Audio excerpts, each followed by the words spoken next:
Hi guys, welcome to another Melbourne preview. Darren Potter, g'day mate. G'day Matt, how are you mate? Week number 4, here we are again. Week number 4, and it's been pretty good news for yourself, and not just on Saturday but also Wednesday with your Melbourne set, so you've got your eye in, I suppose.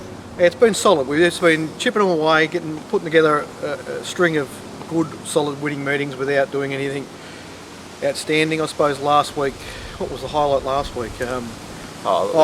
We pinched one with Shiraz. We dodged the bullet there. That's really. right, and it got out. It was the funny one we talked about on the show, what price it was going to go, and look, for us, it got out to about 350. Probably you got better on Betfair, I'm not sure, but look, it wasn't a drift for any bad reason at all. Yeah, not like some of the Hawks drifts we've seen and Waller and all that sort of stuff. He still run okay. I think he was a bit down on his Rosehill form, which a few things for that, but certainly Playmaster's a tricky horse because he's got two different levels, and he obviously ran to his top level there last week and almost knocked us off.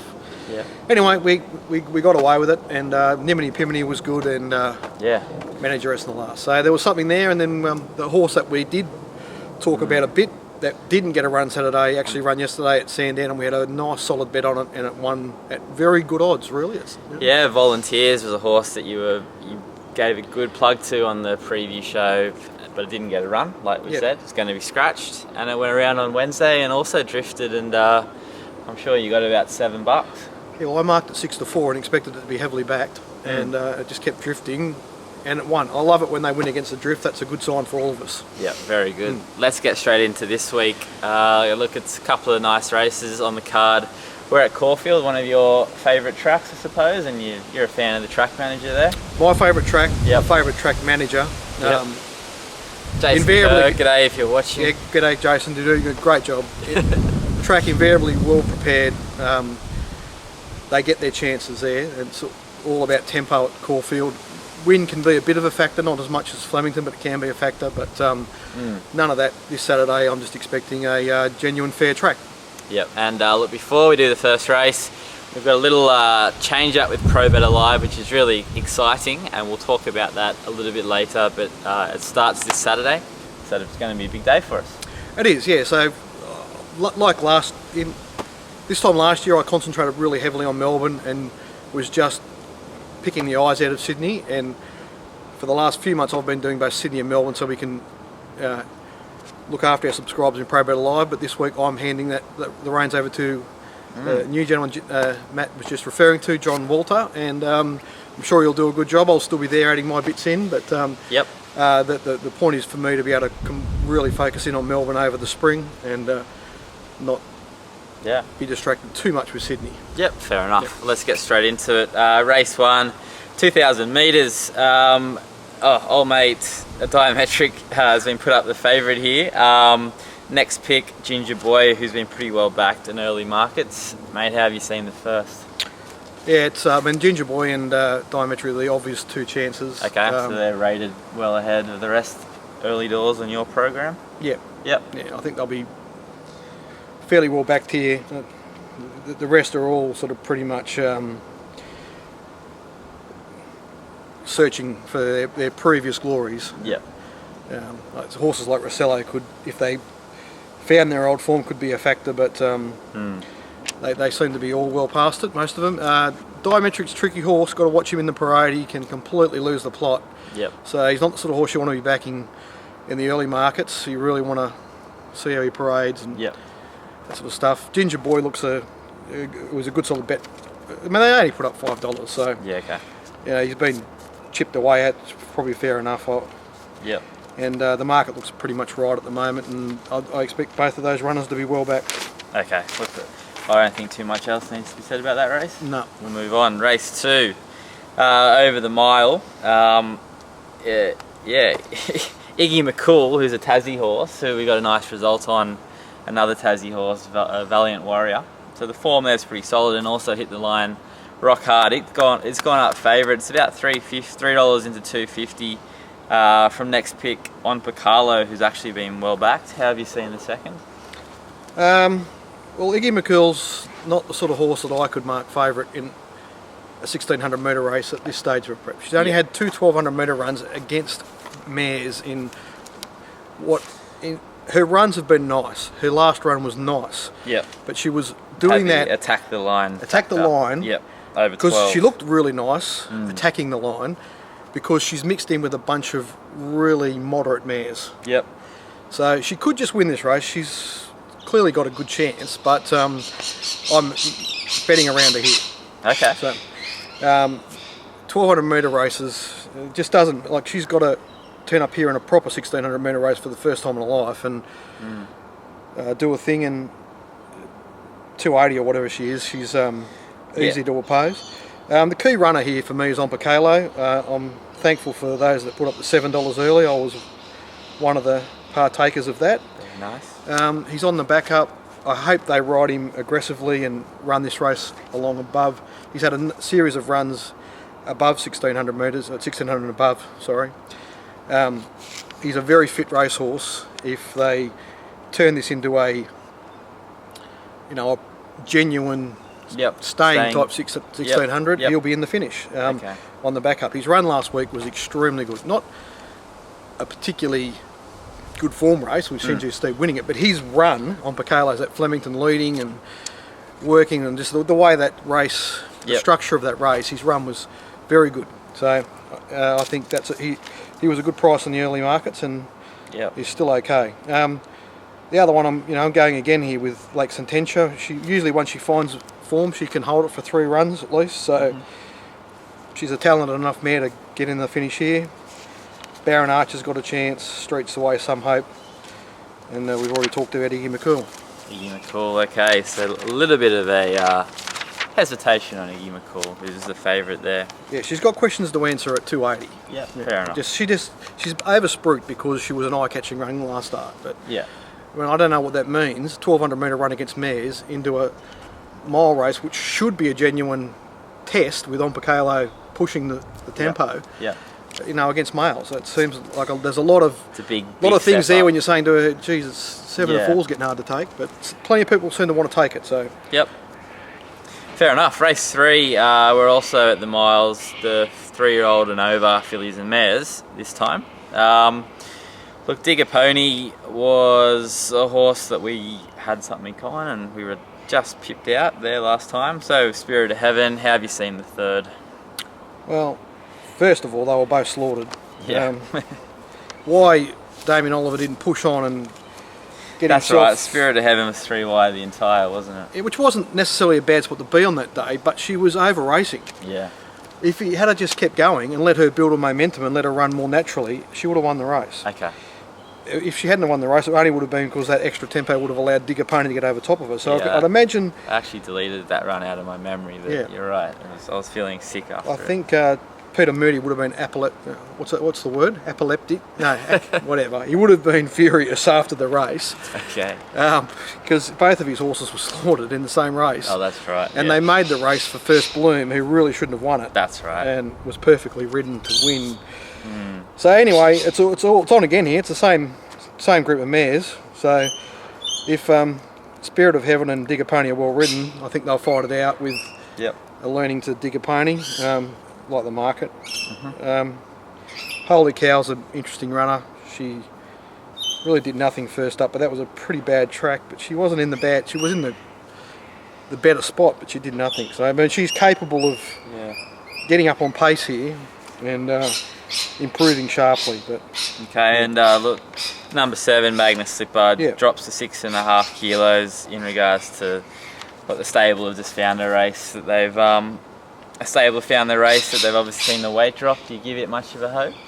No, she's a bit of a line finder, I suppose. She's got a chance, but she's not. She's got too far to jump here. Yep. I mean, that really Digger Pony and Spirit of Heaven have got 3 lengths on her, so she's got to find 3 lengths. Exactly. Which they're mares, it can happen. But fair enough. The 4th race. This is a pretty good race actually. Vesele?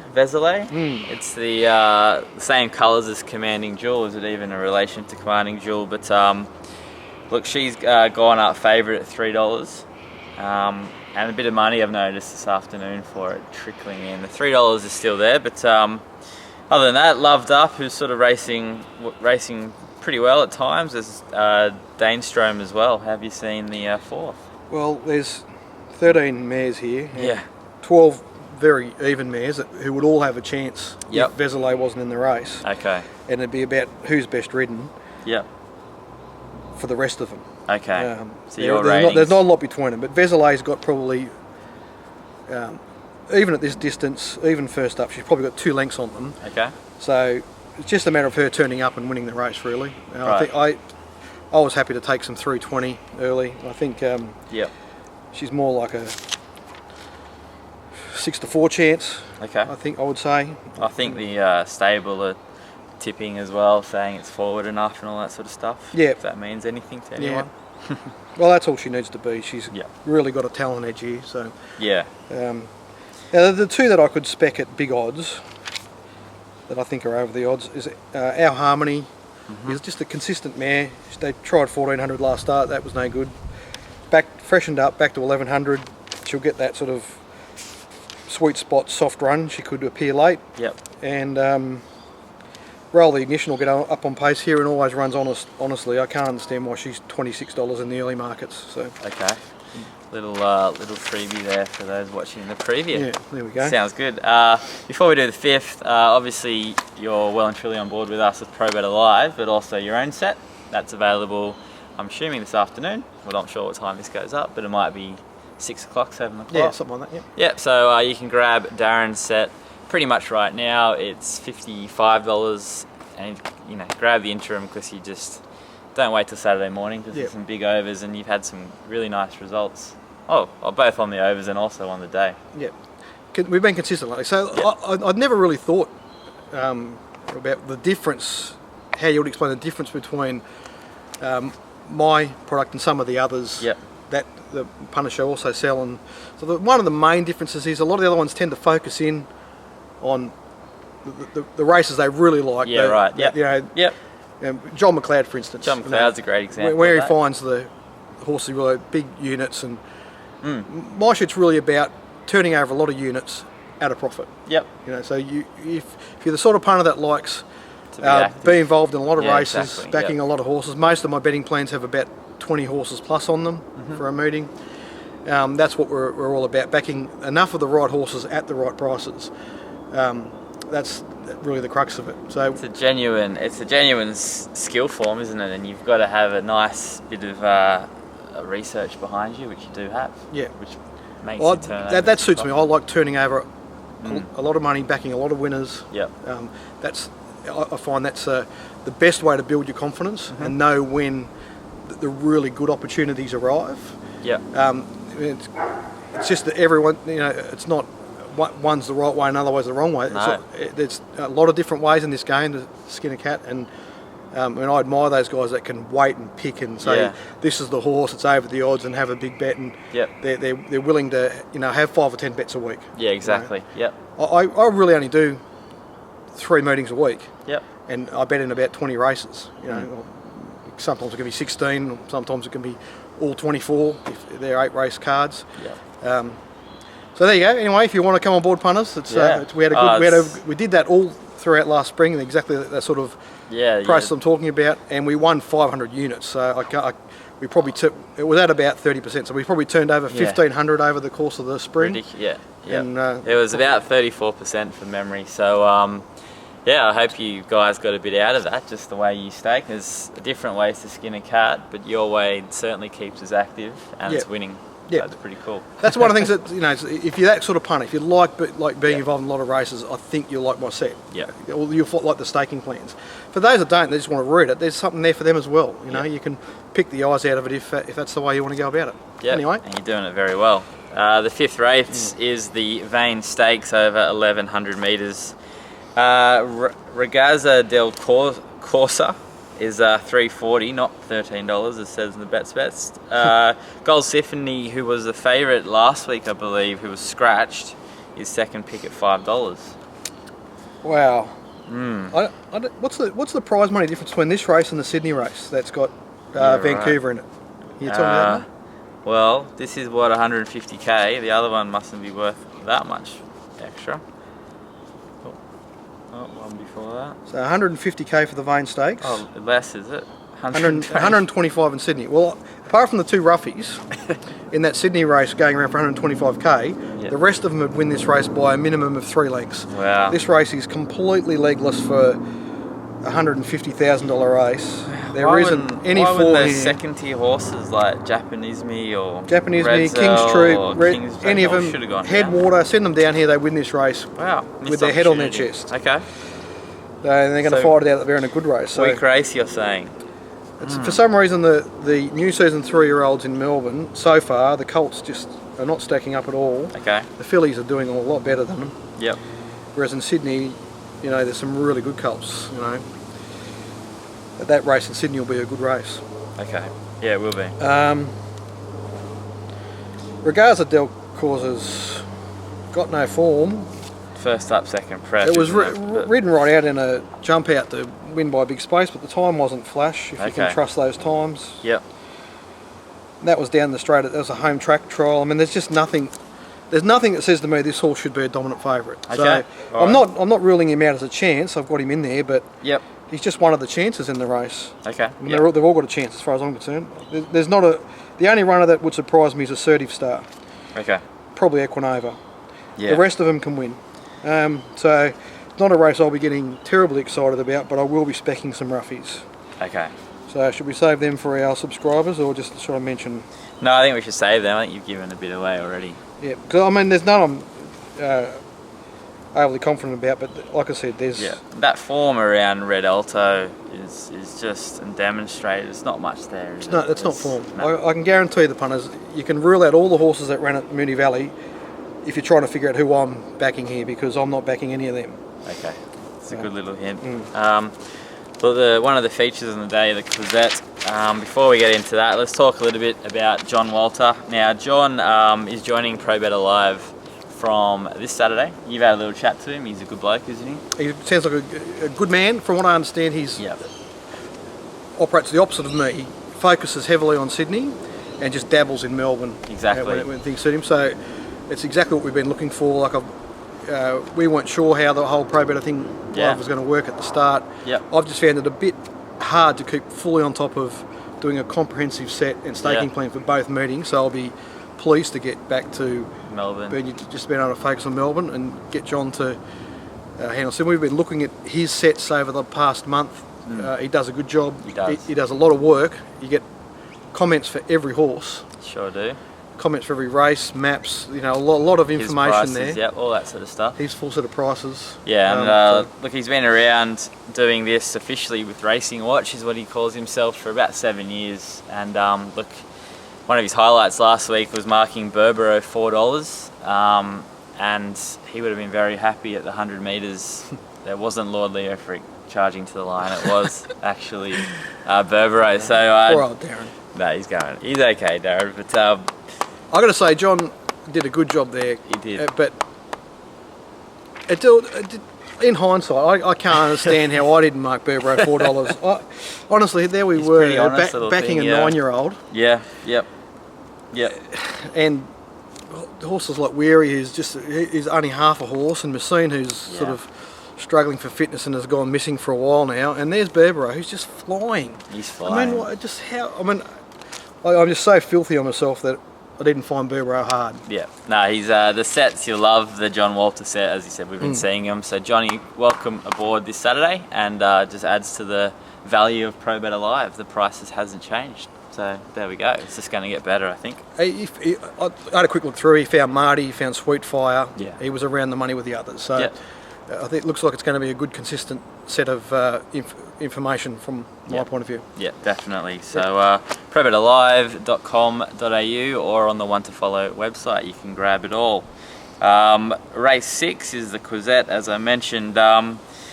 Look, this little horse, Petite Filou or Filet, is marked, it's about 220 into 180 in certain places. Next pick, you've got Miss Gunpowder, who's created a bit of a impression in Adelaide, and Jalan, who was good for some of us a couple of weeks ago when it won. So It's good for you, no good for me. that was not good for you. It's the truth of it. I was cheering. I foolishly opposed her. But look, this petite Falou, she's running time from what I've seen, and she's third up in her first prep. Yeah, look, first up win was really good. There's just everything to like about it.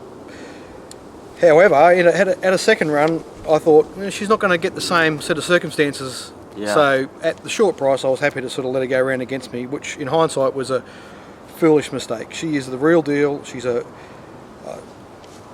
good as, I think she's probably at their sprint trips, she's the best 3-year-old filly going around. Okay, big call. I don't nice think one. there's. I can't think of another 3-year-old filly that's been able to rate anywhere near the numbers she's produced. So the 220 here looks a very good. Well, no, it's gone, isn't it? It would have been, yeah. It was there. Even money's a good price here. Yep. So okay. And she'll be winning. If there's a horse that can beat her with things going wrong for her somehow. Yep. I think it's the one that chased her home last start, Stream Ahead. I'm surprised this horse is $17. Yeah. That was I think I gave a little tip for that on the last show, didn't I? You did. Ran the Quinella, but it did get home pretty nicely. And look, there's only going to be a little bit more pressure, I'd imagine, in this race compared to the last one. So it'll. I guess you're saying it could pick up the pieces if something happens, something goes wrong for the favourite. Absolutely. She's got a beautiful, at Moonee Valley, Petite Falou was second up. This horse was first up. Petite Falou got a better run. This horse is now second up. She's got a chance. It's Terry and Karina O'Sullivan, isn't it? No, it's Doug Harris. Yeah. Those stall trainers always confuse me. So, all right, and look, have you tried to rate the Adelaide runs of Miss Gunpowder, who I know has created an impression with some pretty good judges that I speak to? Just Adelaide? No, you got to be careful. Yeah. It was held up on the inside, I suppose, last time. And that was the good part. Did well to push out. She didn't really push out. She had her momentum completely stopped. I think the race is legless, right? And I think the time she ran's not much good. Yep. Right, but her effort to win the race is amazing. Like she was, the other horses had momentum up outside her and were just going to beat her. Yeah. And she somehow picked herself up and won the race comfortably. So she's got something to offer here, but I mean, she's chasing the best filly in the country, if you ask me. So. Yep, I think I don't disagree with you there. So, look, there we go. No big pats on her back for finding her, but she, as Darren said, she looks the genuine real deal. Yeah. So let's move on. If Stream Ahead runs the Quinella, though, we can take that on board. Yeah, for sure. Before we do race 7, the race speed profiles, who we have been using for the last year with Pro Better Live. A nice little deal this weekend. If you grab them, you get the Mounting Yard Mail for free. So grab them now. They're $59 or $99 for both. And look, the RSPs, they had a 3-week break. They hit back with a vengeance last week. First up, the RSPs are a extraordinary document, but and the IVR reports. They are so full of information. I'm sure every person that gets them gets something different out of them because there's just a plethora of information there provided by the great man Vince Arcadi. There's not too many people that work harder in racing than Vince. He's unbelievable, and the information, his attention to detail, and his the effort he puts in getting things right is extraordinary. It's true. When you compare that to our administrators and some of the information provided on the main websites, which have improved, but there's so many mistakes, it's unbelievable. With things like times, and particularly times, not so much margins, but there are errors, and on that score alone, getting Vince's stuff is of great value. And then the RSPs, which are the predictive model, the one you get in preview of a meeting, they're fascinating reading, particularly once you've done the form, and then sometimes you might think a race isn't the leaders in it, you think the pace is going to be slow, and you get Vince's stuff, and he'll make it clear that the natural running style of those horses is, significantly above benchmark. So even though there's not a natural leader there, the tempo is still going to be solid enough. So, I mean, I started using that stuff a couple of years back, and it has really helped me. So it's terrific stuff. Terrific stuff, and they're back this week with that special offer with the mounting yard. The 7th race, the PB Lawrence Stakes, 1400 metres. Look, Smoke and Joey is $3.40, followed by Excess Knowledge, and this is the interesting runner, Dibiani has come from Hong Kong, and I think he's Group 1 placed over there, over a longer distance. But look, I did have a jump out or a trial. It was a jump. I saw it anyway the other day. I think it was a trial. That trialed okay, didn't it? Yeah, well, Yeah. it did. I think the market looks pretty. Yeah. There's not a lot here. There's not a lot between these horses, really. Okay. I would have been really keen to back Smoke and Joey if he drew an outside gate. I know it's only a small field. Yep. And you got the cleaner in, so they'll probably stretch out enough that he'll be able to get off the fence. But gate 3, this will leaves me a little bit cold on. Yep. So I still think he's top pick. I mean, he's going to, the cleaner's in the race. You're going to get a tempo. Smoke and Joey's fit, up and running off a win at an unsuitable 1200 metres, coming into a 1400 metre race. He's clear top pick, and I would have been marking him very short from a wider gate. But even so, he's clear top pick, and he's the horse. I think he'll win this race. Okay. Yeah. With even Chris Parnham rides him very well, and he'll know what to do. Yep. Fair enough. I don't know what else to say. Excess Knowledge is sort of adds a little bit of interest coming from Sydney. Yep, he's got. I mean, XX Knowledge had 2 starts last campaign. He won a complete nothing race at Kembla, and then he won a race at Rose Hill when every other horse in the race was completely out of form. So he looks under the odds to me. Yeah. Mourinho's. I mean, I can't believe Mourinho won a 1200 metre race first up last prep. So he's got to be right in this, but you got a trainer here that's on a 3-month holiday, so who knows what was going on last prep. Okay, fair enough. The 8th race is the Regal Roller over 1200 metres. Look, another pretty open affair. We've got yesterday's song, the $6 favourite from I don't know how to pronounce that. Sardage. At $7 for Team Hawks, who are not going very well.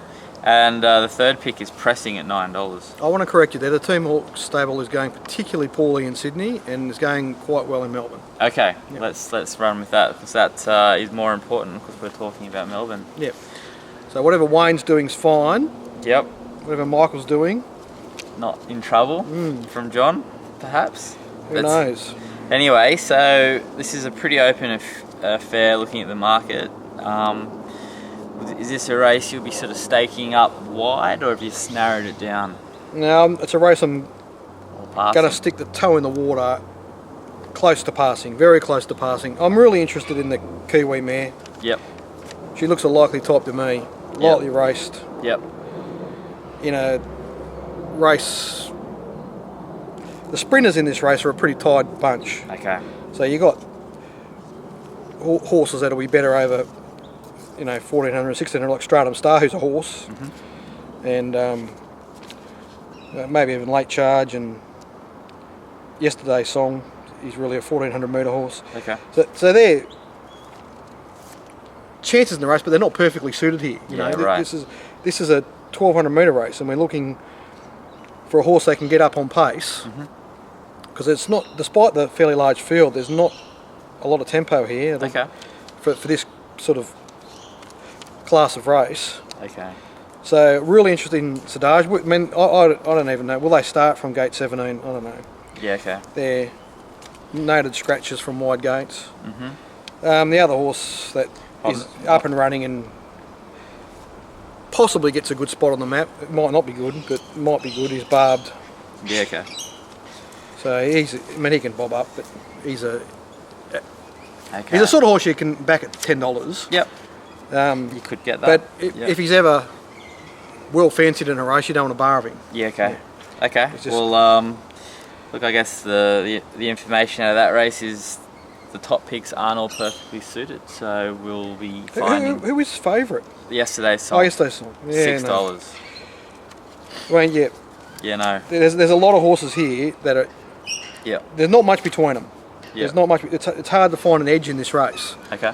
And I'm thinking Sardage could have an edge because she's so lightly raced with such a good record. Different form. Just completely different, and she can get up on pace here. So I think the draw's perfect for her. Yep. So let's stay in the field, Michael. Yeah. Stay in the field. Get Dwayne to go forward. Yep. And you'll win the race. And for those in the Pro Better Live chat room, we'll get a report on how she looks from Warren. Absolutely important. Which would be a very important one for us. I think Warren would have seen her working, and he would have Yeah. seen her at the jump outs. So Yeah. he'll have a pretty good handle on her. Okay, we've got 9 races as we always do. The last is over 1800 metres. $3.80 Reposo from Haradaful and Steak and Benays. Steak and Benays, wow. Yeah. Coming off a run at out very wide. Very wide. Jesus, I don't know. Last time he came Forbes. to Sydney. Wow. Last time he came to Sydney, he ran third. That's right, he was backed off the map too. So he's like he's a funny runner here. Like you could mark him 100 to 1, or you could mark him 10 to 1, I suppose. Sort of race that you could sort of do without really. 1800's a funny distance. This is our Wednesday race. It's our Wednesday race. Yep. It's a short prize money. Reposo's, we've had a number of these recently. Yeah. Like heavy in the 2400 metre race when he started favourite and got beat. Yep. And there's another one, I can't think who it was, where they just, on paper they look, what was Reposo? It was Reposo himself. himself. Yeah. Yep. They just look the winner, but you sort of feel like it could all go wrong here. Yep. So he's at an acceptable price. So Yeah, he's going to be there to be beaten late. It's just Yeah. if there's any hidden form Yeah. that gets him. well, and just these races are often run at it's between 1600 and 2000, and they either run at 1600 Yep. or 2000 tempo. One's too fast, one's too slow. Yeah, so okay. strange things happen in these races. But Reposo's a top pick, and he's a backable price, so Yep. no problems there. You just can't you can't back him confidently, but you Yep. can back him. Okay. Clemo's had a freshen up. He was disappointing last start, but he's now had the experience at 2000 metres, which will help him here. Yeah, we did see a horse last week, I think, winning a second go at 2000, which is always a good sign. Yep. Might have been just the week before. Young horses often need the run at the distance range Yep. to understand it. So Yep. Glenn Boss is a good booking. He looks good odds. Aradaful's got a chance, but that's he was beaten by a 7-year-old last start, like Yeah, that. okay. Yeah. That had Yeah, there's not even any Wednesday form going back through his last 6 runs. well, the horse that really. beat him went around again yesterday behind Volunteers. Okay. Got beat 3 lengths, so that sort of tells you where it is. Yep. He's got midweek form, Haradaful, but it could just be a good race for him. That's okay. the rest of them. I don't know. They're a bunch of gay deceivers here. There's a few imported horses that are. Okay. The imports always cause a bit of interest. Yeah, Pacific Heights has had a couple of runs. He might have something to offer, and The Swedish horse. Wow. Digan's another one. Epsom Hill. Right. So it's a tricky race. Yep. Easy to back Reposo and Clemo, and then afterwards wish that you hadn't got involved. But anyway, It's always a shame to end on the last race on that sort of note, but that's what Racing Victoria want at the moment. yep, they're giving us 9. 9 races. Anyway, we hope you enjoyed the preview.